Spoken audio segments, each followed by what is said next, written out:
ልጄ ወደዚች ምድር እስከሚመጣ ድረስ በአካል ማለት ነው እቺን ዓለም እስከሚቀላቀል ድረስ ከአባቱ ምንም አይነት ነገር ፍቅር የሚባለው ነገር እውነቱን ስነግርሽ አግኝቶ አያውቅም።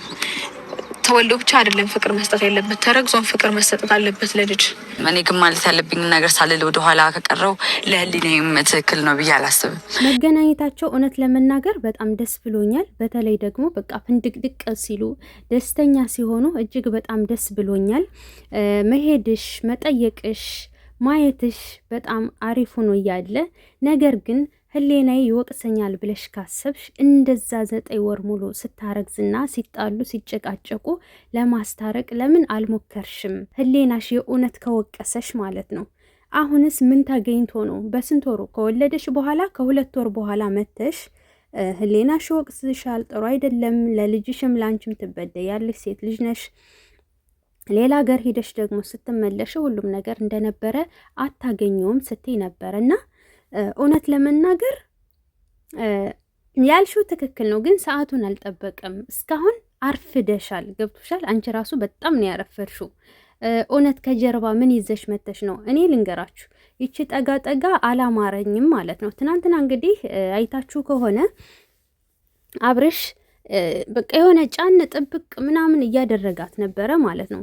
እንዴ አትጫነኝ፣ ልትወድቅ ነው እንዴ እስከ ማለት ድረስ ደርሳለች። እና ይሄን ያክል ሰው መለመን አይወድም፣ ግን ደግሞ ይሄን ያክል የሚለምንበት ምክንያት ምንድን ነው? ከጀርባው ያለው እናም ከጀርባው ያለው ደግሞ ለመበቀል ነው። እኔ ቀድሜ ነግሬያችኋለሁ። ትናንትናም ባለፈው ለታም ነግሬያችኋለሁ።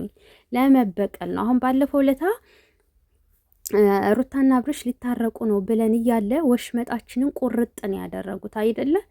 እንደዛ ወሽመጣችንን እንደቆረጡት አሁን ደግሞ በምንም በጽጌም ማስለመነ፣ በሌላ ሰው ማስለመነ፣ ራሱም ለመነ፣ በልጁም የሆነ እንትን አላት።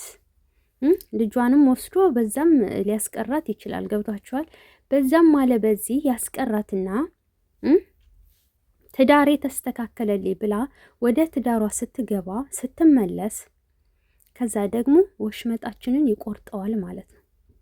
የእኛንም ወሽመጥ የሩታንም ወሽመጥ ቁርጥ ያደርግና ልባችን ስብርብሩ ይወጣል እንደባለፈው ማለት ነው። ገባችሁ? እናም አሁን ከልቡ ተጸጽቶ አይደለም ይህን ያክል የሚጠይቃትም ልጁን ፈልጎ አይደለም ወይንም እሷን ፈልጎ አይደለም። እንደውም ከመወሰንሽ በፊት ልጄ ደህና ነው ወይ አላት። አያችሁ፣ እያሽበለበላት ነው።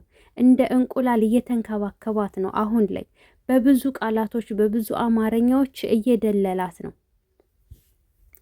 አሁን ጅብ ከሄደ ውሻ ጮኸ የሚለውን ትርጉም ስትተረጉምለት እኔ ይህንን ቅኔ የማዳምጥበት ጊዜ የለኝም ነው ያለው።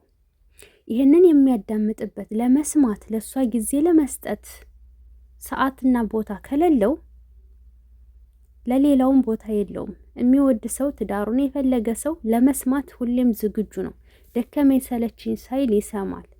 አንድ እሷን ለመበቀል ነው በቃ። አሁን ከሌላ ሀገር ልትሄድ የነበረውን ያስቀርና ስብርብር ያደርጋታል። አያችሁ፣ ይሄ ነው አላማው። ሌላ ምንም አላማ የለውም። አቤል አሁን ሰምታችሁት ከሆነ ወደ ሩታ ከተመለሰ አላውቀውም አያውቀኝም የማያቀኝ አቤል ነው ምናምን ነው መሆንበት፣ ብቻ በጭራሽ መታረቅ የለባትም ብሎ ሲናገር ነበር። ሰምታችሁት ከሆነ ማለት ነው። ያንን ያለ ሰውዬ ሲፎክር የነበረ ሰውዬ አሁን ላይ ምን ተገኝቶ ነው ይቅርታ ለማለት የፈለገው? በአንድ አፍ ሁለት ምላስ ምንም ነገር የለም ሩታን አስቀንተን ወደ አብርሽ ለመመለስ ነው እንጂ ብሎ እጥፍ አድርጎ ቃሉን ነው ሲናገር የነበረው። ስለዚህ ይሄ ሰው ደግሞ አሁን ላይ የተገለበጠበት ምክንያት እውነት ተመካክረው እሷን ለመሰባበር ነው። ዳግም እንዳትነሳ አድርጎ ልቧን ስብርብር ለማድረግ ሌላ ምንም አላማ የላቸውም። እኔ ልንገራችሁ፣ በቃ ይሄ ነው እቅዳቸው። እና ልትነቂ ይገባል ሩታዬ ማለት ነው። ልጄ ከተረገዘ ጀምሮ ወደዚች ዓለም እስከሚቀላቀል ድረስ የባት ፍቅር አግኝቶ አያውቅም በጭራሽ። የልጅ ፍቅር የሚሰጠው ከእርግዝና ጀምሮ ነው ብለሻል። አዎ ትክክል ነው፣ ምንም አልተሳሳትሽም። ነገር ግን አሁን ጽጌ በጣም በብዙ ነገሮች እየደለለች ነው ያለችው፣ በጣም በብዙ ነገሮች። ነገር ግን ደግሞ ለምን እሱን አትመክረውም? ለምን እሱ እንዲያስተካክል እንትን አትለውም? ዛሬ የመጣችውስ ምንድን ነው? አመት ሆነሽ እኮ አይደለ? ከአመት በኋላ ምን እንድታደርግ አንቺን አግኝታ ልትመክርሽ ፈለገች? በእርግዝናሽ ጊዜ ከጎንሽ ለምን አልቆመችው? መገናኘታቸው በነገራችን ላይ ነግሬያቸዋለሁ። በጣም ደስ ብሎኛል። ቦርቀዋል ምናምን፣ ግርግሩ በጣም አስጠልቶ ነበር፣ ሰልችቶን ነበር። አይዲያ ቀየር መደረጉ ምናምን፣ ሁሉም ነገር ደስ ብሎኛል። ግን ደግሞ ከጀርባ ሌላ ነገር አለ። መጠርጠሩ አይከፋም። ደግሞም የተናገርነው ሁሉ እውነት እየሆነ ነው። ስለዚህ እውነት እየሆነ ነው፣ እውነትም ነው። ደግሞ አሁን የምናገራት ነገር መሬት ጠብ ብላ አታውቅም። በቃ እናም ሩታዬ ልትነቂ ይገባል። ራስሽን ጠብቂ። ዳግም መሰበር የለብሽም ማለት ነው። በልጁ ራሱ እንትን ሌላት ነበረ ማለት ነው። የሆነ ጓገጭ ሊል ነበረ። ነገር ግን እሷ ነገ ታየዋለህ ተኝቶ ነው ምናምን ብላ ነገሮችን አስተባበለች። ደግሞ ሰላም ሲባባሉ ማለት ነው እሱም እቅፍ ጭምቅ ያደርጋታል። እሷም ደግሞ በቃ ይሆናል አይደለ ልክ ሕፃን እንደሚያባብል ሰው በቃ በእጇ ምናምን እንትን ትለዋለች ማለት ነው። ሽሮሩ እንደምንለው የለም ልጅ ስናስተኛ ልክ በቃ በዛ ሽሮሩ እያለችው ነበረ።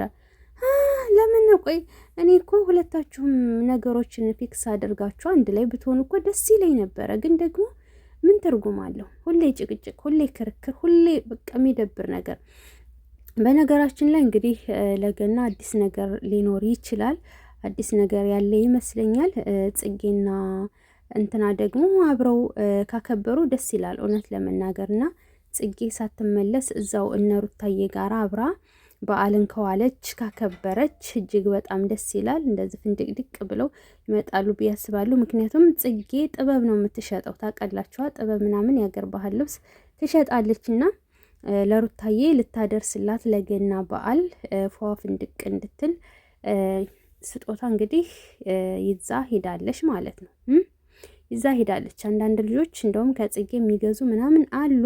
ለዚህ ድምቅምቅ ብላችሁ አንድ ላይ ብትመጡ አሪፍ ነበረ። ጽጌ እዛው ተቀምጠሽ ቆይተሽ ብትመጭ ማለት ነው። ግን ስራ አላት፣ ልትመለስ ትችላለች። ዝሮ አብራችሁ ብታከብሩ እዛው ብትጫወቱ፣ ባለፈው ዕለት አብራችሁ እንዳሳለፋችሁት ዛሬም ብታሳልፉ መልካም ነው። ግን ደግሞ ሩታዬ ሰውን ስትቀርቢም ስታምኝም የሆነ ልታሰምሪበት ይገባል ማለት ነው። የቀረበሽ ሁሉ ለእኔ አስቦ ነው ምናምን ማለት የለብሽም። ሲቀጥል ደግሞ ልሰብበት ምናምን ፕሮሰሴ ግን አልቋል እያለሽ ነበረ ሩታዬ ማለት ነው። እና ነግሬሻለሁ። እና ውድ ቤተሰቦቼ ላይክ፣ ሼር፣ ሰብስክራይብ አድርጉኝ።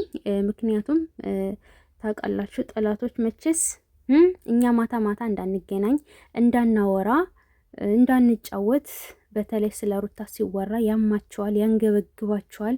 ለምን እንደሆነ አላውቅም። እኛን ለማጥፋት ቀን ከሌሊት ስለሚተጉ ኮፒ ሊንክ፣ ላይክ፣ ሰብስክራይብ ያደረጋችሁ ቻናሉን አጠነካክሩት።